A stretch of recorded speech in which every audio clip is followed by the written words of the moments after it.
ដំណើរកំសាន្តពេញមួយថ្ងៃជាមួយនឹងគ្រួសារទៅលេងស្រុកអ្នកនរគ្នានិយាយទៅចុងសប្តាហ៍នៅពេលដែលយើងរកស៊ីហត់អស់កម្លាំងឬមួយក៏ stress ពីការងារអីចឹងណាគឺយើងមានស្រុកចឹងយើងតែងតែទៅស្រុកអ្នកនរគ្នាមើលធម្មជាតិមើលប្រទេសប្រឹក្សាដើម្បីឲ្យ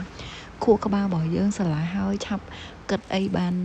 ភ្លាមល្អចឹងណានៅពេលដែលយើងប្រើពេលវេលាសម្រាប់ជីវិតរបស់យើងខ្លះក្រៅពីការរកស៊ីអ្នកនរគ្នាគឺជួយបន្ថែមធម៌ពលជីវិតរបស់យើងគឺទៅមើលធម្មជាតិនៅតាមស្រុកស្រែគឺស្រស់ស្រាយមែនតើអ្នកគ្នា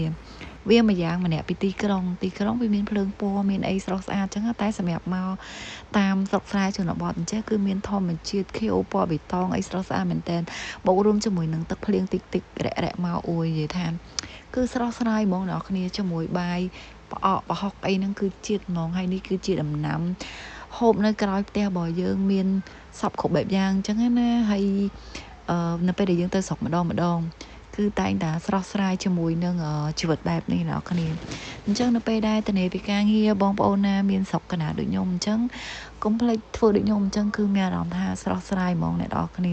បើយើងគិតថាលុយពេកវាអត់មានជីវិតបែបសុបាយរីករាយអញ្ចឹង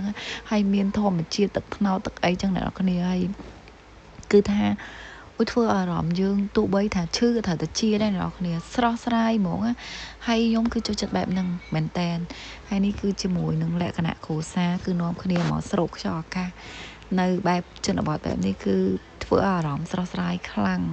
អញ្ចឹងវីដេអូមានតែប៉ុណ្្នឹងទេគឺចែករំលែកទេសភាពស្អាតជូនបងប្អូនទាំងអស់គ្នាទស្សនានៅពេលដែលបងប្អូនអត់បានដើរលេងអីចឹងអាចចូលមើលនៅវីដេអូខ្ញុំគឺមានទេសភាពស្អាតអ្វីដែលប្លែកជាច្រើនដើម្បីឲ្យបងប្អូន